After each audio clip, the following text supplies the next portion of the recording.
قل للمؤمنين يغضوا من أبصارهم ويحفظوا فروجهم ذلك أزكى لهم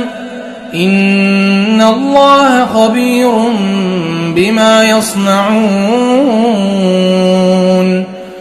وقل للمؤمنات يغضضن من أبصارهن